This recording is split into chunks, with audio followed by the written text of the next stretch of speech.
We're on 83b1, Pei Gimel Amud Beis, Mishnah on the beginning of the Amud.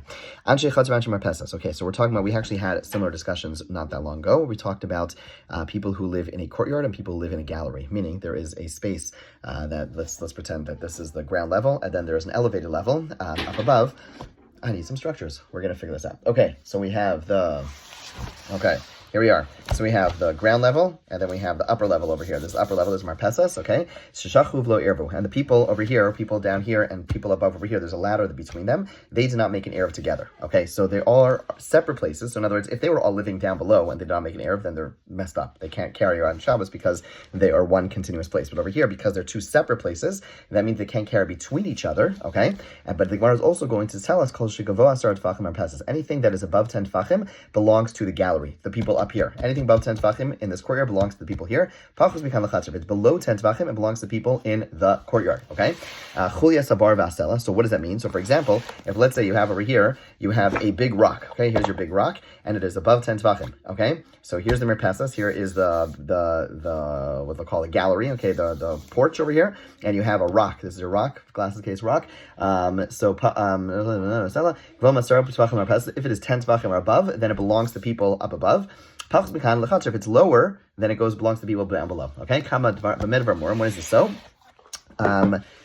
Bismucha, when it is very close. So for example, if you have your Marpesas over here and the thing is over here, it's close, then it's okay. However, if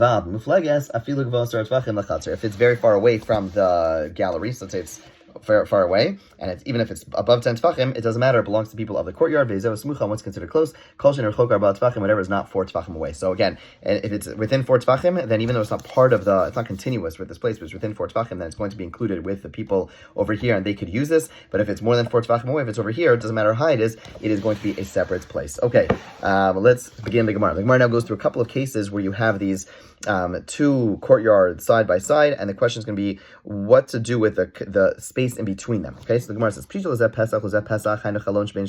you have a case where they both have access to one place. And they both have access to one place. I'm not going to be able to do these pictures. Look, if you have the article 83b2, look at the picture on 13. So they basically have both courtyards have their own space. They have a wall between them, but then past the wall, there's one continuous place which they share. There's a window between two courtyards, which is a case where they cannot use that open space. That open space that is beyond the wall, they both can't use. Let's say you have a case where they have a wall in between both of them, and the only way they get to the top of that wall is it's above 10 tefachim, and they have to reach over literally to throw, but the point is they have to get above. This is a classic case of wall between two courtyards, which we spoke about earlier on Ayin Vav Amud Beis, and we said that the space above, they can't carry from their courtyard to that shared wall because it's a shared space. Once it's a shared space, then it is usher for both of them to use. Let's say they both are able to reach it only by lowering it. So you have like a pit, you have a ditch between the two places. This is the case we saw on Ayin Ches, which spoke about a ditch between two courtyards,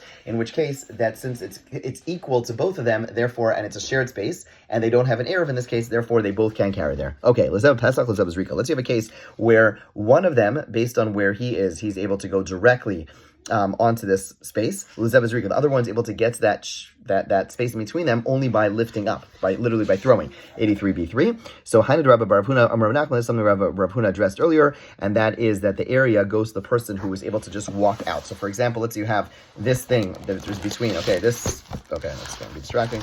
This wall over here, and there's one person who lives up above over here. So this person is able to walk out their door and reach this place. The other person lives over here down below. So in such a case, what we say is that the person who's above, who just has to go outside of his door and can reach this place easily, that's the person who it belongs to. That's the person who's allowed to use it on Shabbos. The other person cannot use it on Shabbos. Let's have a Pesach, let's have a Shilshol. Let's have a case where one person is able to reach it directly, the other person is only able to reach it by going down. Okay, so if you have the art scroll, you look at diagram C. Then what's halacha? Hanad Rav Shizbi Amar Rav Nachman. That's Rav Shizbi Amar Nachman said about earlier, which is again, if the person who is the most accessible to it, the person who just goes straight, that's the person who is able to use that space. The other person cannot use that space. What about Lezev Shilshol, Lezev Rika Mai? So until now we've had very simple cases. Either they both can reach it equally, then it's both usher. If one can reach it easily and one person can't reach it easily, then it certainly goes to the person who can reach it easily. Let's say in the case where one of them could reach it by lifting up and one of them could reach it by going down. Rav says they're both forbidden because they're both equally distant. Just because one goes up, one goes down, they're both equally distant. However, Shmuel Amar Nostin Oso Lezesh B'Shulshul, we give it to the person who is lowering. Lowering is easier than going up, and therefore we give it to the chatzar that has access. By lowering, that's the chatzar that it goes to. Shilozeh Tashmish B'Nachas Lezesh Tashmish B'Kasha. Shmuel explains that because the person who has access by lowering, it's easier to put something down than it is to lift something up. We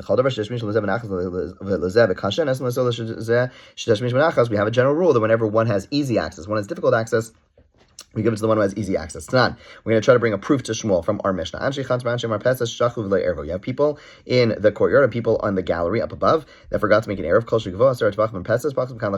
So anything above 10 tvachim goes to the people on the gallery. Anything lower than 10 tvachim goes to the people in the courtyard. Now we initially thought, then we talked about a gallery, 84A1, B'nai Aliyah. We're actually talking about people on the second story. Why do we call it a gallery? Because the fact that they ascend to the gallery. So essentially, the way the Mishnah is being understood is like this: here's the courtyard, here is the gallery, and then from the gallery you have like stairs going up. Okay, let's just move it over a little bit. Stairs going up, and then there's people living up above over here. So the B'nai Aliyah. Okay, and they go into the marpesa. So we assume there's a ladder going from the bottom over here. There's a ladder going here, and then there's people living up here, and they have a ladder going onto the marpesa. That is the assumption. That is picture diagram A. Okay, that was the assumption. And so Alma. So what do you see over there? The Mishnah says that if it's within 10 tvachim, if it's above 10 tvachim, then it's going to go to the people in the up above. So what's the case when it's above 10 tefachim? What's the case? The people above are reaching down, the people below are reaching up, and the marpesas is in the middle. And who does it go to? Says the Mishnah. The Mishnah says it goes to the people in the marpesas. So what do you see? You see, like Shmuel said, that anytime there's a case where one has to lower, one has to throw, we give it to the one who has to lower, which is exactly what Shmuel said. So the Gemara says no. Rav Huna elsewhere said about the term gallery, it doesn't mean people who are have a ladder going from the gallery to their upper second floor. Rather means people live on the gallery, on that floor, and the people live on that side, and that's why it goes to the people over there. Not because it's not a case where one's going down, one's going up. It's a case where one is straight and one is going up. Okay, what about the end of the Mishnah? The Mishnah. The end of the Mishnah said, if it is less than 10 tefachim, if the mound in the chatzar is less than 10 tefachim, then it goes to the people in the courtyard. The Gemara asks, I don't understand why. So if it's a case where it's less than 10 tefachim, then why would it go to the people in the courtyard? If it's less than 10 tefachim, then the people from the marpesas, they're on the floor of the marpesas, they could also reach it by lowering. The people in the chatzar could reach it by going up. So it's a case where they both have equal access. It should be a case where they are both... where they both, where it's equal distance, right? And therefore, they should have equal access, and therefore it should both be usher, right? Meaning like this. Meaning, if you look at diagram A, if you had on the marpeset, you had a ladder on the marpeset, and the people up on the ladder, 10 tefachim ladder, the people on the second floor, and now we're saying and then you have the people on the floor, right? And basically what we're saying is that if the marpeset is lower than 10 tefachim, or the thing next to the marpeset is lower than 10 tefachim, it goes to the people of the chatzar. That makes sense, because that's within 10 tefachim of them, but for the people on the top floor, there is a whole another 10 tefachim up above, okay? But if we're talking about it now, we're saying that the marpeset there's not like another floor above 10 tefachim higher, but rather it's equal distance, it's the same height. So why does it say that the people in the chatzar, that if it's less than 10 tefachim, the people in the chatzar are the ones who have access to it? It actually belongs to both people, because again, there's people on the marpeset level, and there's people on the floor level, and then there is something in between to 10 tefachim, in between both of them. So it's equal access, it should be both usher for both of them. Why does the Mishnah say lechatzer goes to the people of the chatzar? So my answer is my lechatzer af lechatzer. What it doesn't mean that it only belongs to the people of the chatzar, it belongs to both of them, which because it's equal belongs to both of them. That's why they're both prohibited, and that's the correct way to read the Mishnah, and we therefore supported Rav's view. The Gemara is going to further prove that this is the correct way to read the Mishnah, but we'll pick up tomorrow. I just want to make one observation, and that is in the beautiful pictures the article makes. If you're using them, you will note that the merpeset, the porch, does not have a wall all the way around it, which is usher. Okay, you need to have a wall all the way around, something we discussed in our in-person share. there, there is a law called ma'akeh, which is that you need to have a wall all the way around a porch, and without having a wall all the way around a porch, you are in violation of ma'akeh. So that means you have to make sure, if you have a porch, I know in my house, when we bought our house, the porches, the banisters were less than 36 inches from the ground, and is actually forbidden. It's forbidden. You're in violation of a positive mitzvah. We want to make sure people don't fall over. So in our front yard, we ended up getting a whole new deck thing, and that was fine, because nowadays I think most of them are to code. But in the backyard, where we just kept the old one, we actually had to add a piece. If you look closely, we have it painted the same way, but basically added like a piece of wood across to make sure that it's above the right height. Okay, something to look out for. We'll pick up tomorrow. Have a great day.